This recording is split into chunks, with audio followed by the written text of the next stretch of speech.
Hello, I'm here today to read you a story called How Georgie Radbourn Saved Baseball by David Shannon. And here's a little introduction. Spring, when winter snow finally melts, America's favorite sport is right around the corner. For a baseball fan, nothing can be more exciting. So imagine the unhappiness on a dreary, hopeless time when winter goes on, month after month, year after year. Why? Because baseball has been declared illegal. So, spring never comes. How Georgie Radbourn Saved Baseball by David Shannon. It was winter in America when Georgie Radbourn was born. It was always winter. Year after year, snow covered the factories, fields, and houses from New York to St. Louis to Los Angeles. The entire country was freezing cold, for this was a time when baseball had been declared illegal.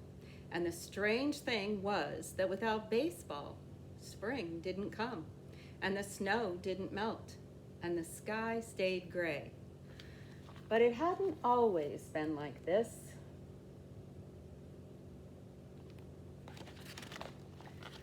Long, long ago, many years before Georgie was born, there had been 4 seasons in America: spring, summer, autumn, and winter.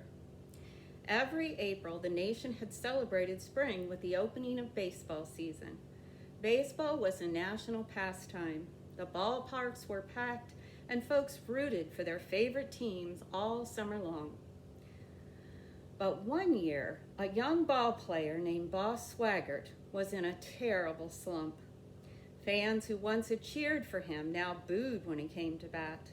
And the more the crowds jeered, the meaner Boss Swaggart's heart became. One day, Boss was at the plate, and the bases were loaded. This was his chance to win the game and be the hero.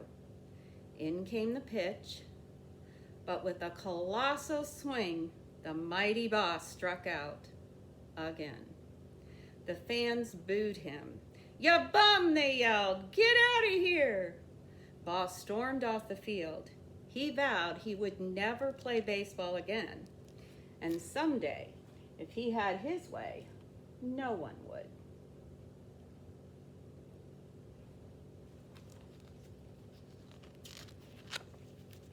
Years passed, and Boss Swaggart worked hard and became a very rich man. But even with all his money, he never forgot that rotten day at the ballpark so long ago. He thought about it day and night, and he cooked up a plan to rid America of baseball forever.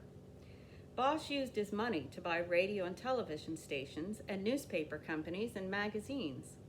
Every day, folks read about the evils of baseball in his papers or heard about them on his radio and TV shows.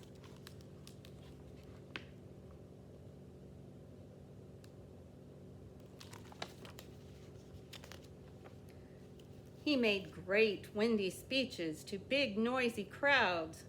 "Millions of people are starving while ball players are making millions," he bellowed. "Let's tear down the ballparks and build factories instead. Then everyone will have jobs." Pretty soon, Boss Swaggart had the whole country believing that life in America would be good, only if baseball were outlawed once and for all. Then Boss bought lots of expensive presents for all the politicians. His power grew and grew. Finally, he even managed to have the president arrested for conspiracy to commit baseball. The president couldn't deny he'd thrown out the first ball of the season. Boss Swaggart then declared himself Chief Executive Officer of America and outlawed baseball completely.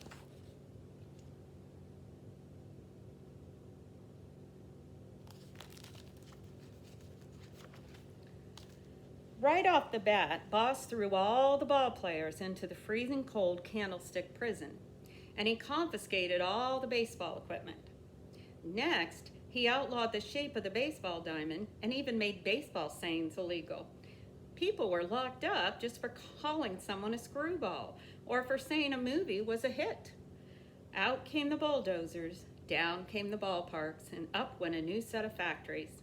Boss put everyone over the age of 8 to work in those factories, and he gave them all paychecks each week. He formed a gang of thugs called the Factory Police, and he used them to spy on the public.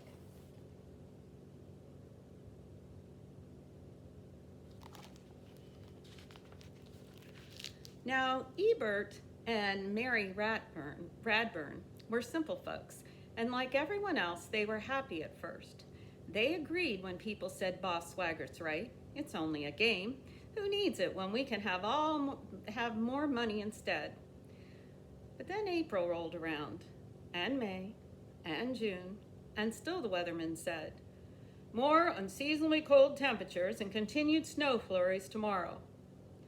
Trees stayed bare, flowers didn't bloom, birds didn't sing, and winter went on and on, even in places like San Diego, where it had never been cold. And as icy months turned into freezing years, even those jobs everyone had been so crazy about didn't seem to accomplish much, except to make Boss Swaggart richer. Without baseball and spring to lift their spirits, the people became tired and sad. Ebert and Mary hoped that the coming birth of their child would bring a little light into their lives.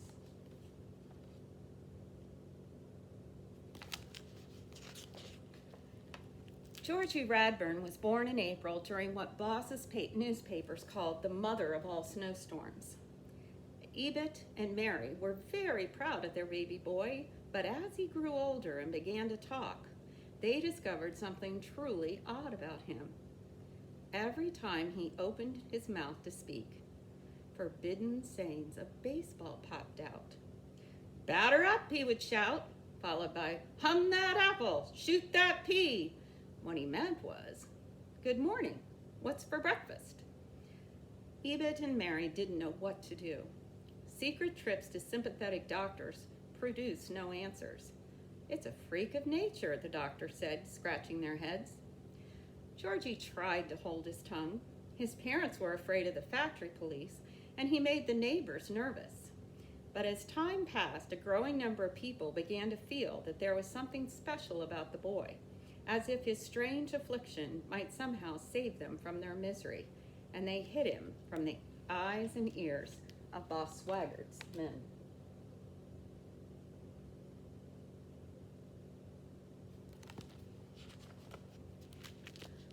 With winter everywhere and baseball just a memory, the only fun left for children in America was throwing snowballs. Georgie and his friends found that the factory police made the most thrilling targets. Hit 'em where they ain't, Georgie called, and his friends let loose a snowy barrage. Then they ran. Georgie was the best. He was super fast and deadly accurate, and he could throw snowballs that curved around the corners of buildings, catching the cops off guard.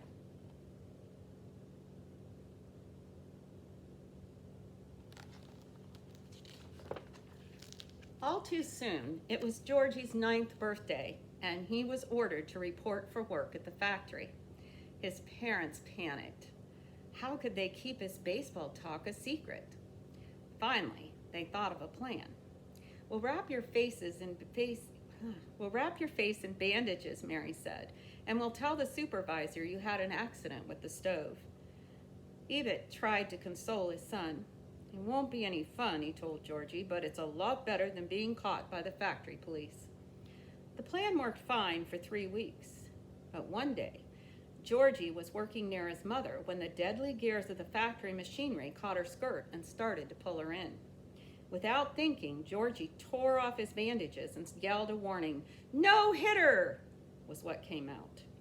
His mother turned just in time to wrench free, but in the next instant, Georgie was surrounded by the factory police.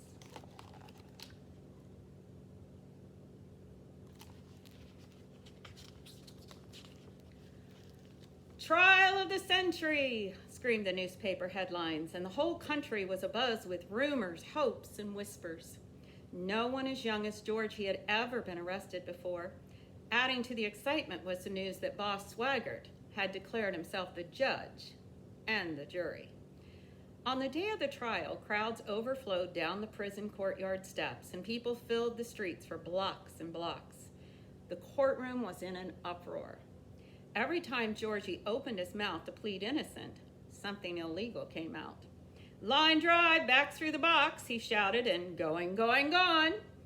Judge Swaggart ordered the boy gagged, and he slammed his gavel on the bench. By now, the crowd was chanting, "Georgie, Georgie!" "Order, order," Boss shouted, his face as red as a hot dog.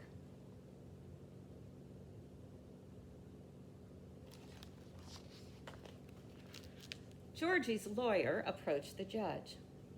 "Your Honor," she began, "my client is very sorry, and he would like to offer a proposal to settle this matter quickly." The courtroom became quiet. "My client proposes a simple contest of wits and skill." "Oh," said Boss, warming to the challenge, "and what might be the nature of this contest?" The lawyer hesitated. Pardon my language. A baseball game." A gasp rippled through the crowd. "If Georgie Radbourn can strike you out on 3 pitches, you will free him and once again make baseball the national pastime." At this, a roar went up from the crowd, the likes of which had not been heard since the old ballparks were bulldozed. Boss Swaggart snickered. "This pipsqueak couldn't whip me in a million years," he thought. "I used to be a famous hitter." "I accept the offer," he announced with a sly grin. "And if I should manage a hit—" He paused to lean so far over the bench that his pockmarked potato nose was inches from the boy's face. "I will throw him and his parents into prison for the rest of their lives. Let's get on with it," he roared. With that, the whole mob spilled out the side doors and into the snowy prison yard.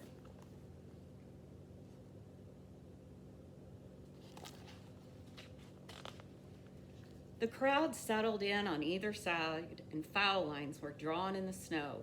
A bat and ball were brought out from the great piles of equipment that had been locked up for years. Georgie was filled with wonder at the sight of his first real baseball. He turned it over in his hand and smelled the horsehide. He felt as if he had found a part of himself that had always been missing. As the big man and the small boy took up their positions, the people, inspired by Georgie, began to root openly against Boss. "Give him the high, hard one, kid! Backdoor the bum!" It felt good to shout out those words, to root for their favorite ball player again.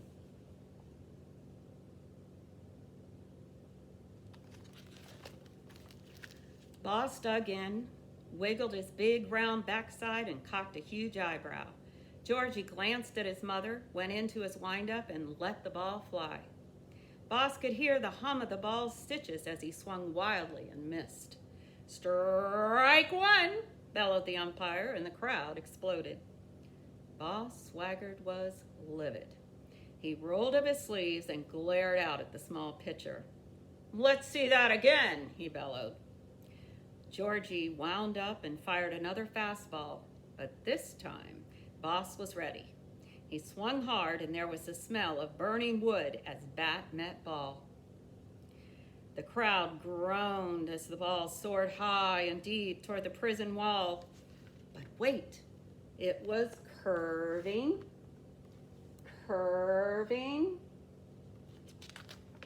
Foul ball, strike 2. Boss Swaggart grinned. This wouldn't end like that game so many years ago. He had this kid's number. He leaned out toward Georgie, stuck out his ugly tongue, and made a chopping motion with his hand. Georgie was unruffled. He stared in at Boss, expressionless. Again, he wound up, and again he delivered the pitch, straight, true, and fast. Boss cocked his bat and stepped into the pitch. In unison, the crowd yelled, "Swing!" And swing Boss did, as hard as he could. But this time, as the ball rocketed toward home, it curved like no one had ever seen, even in the glory days. It curved as if it were rounding the corner of a building.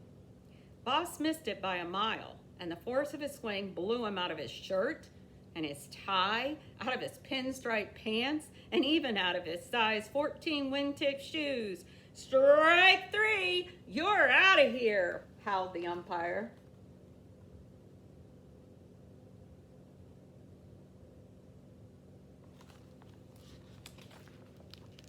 And then a wonderful thing happened. As the crowd leaped to its feet and Boss crumpled in a heap on home plate, the steely cover of clouds broke open and the sun came streaming through like a ball club taking the field to start a new season. The snow melted away to reveal the shimmering green baseball diamond. The people swarmed onto the field and lifted Georgie to their shoulders. Long hidden bats and balls were pulled out of attics and out from behind stairways. "Play ball," shouted Georgie, and everyone did.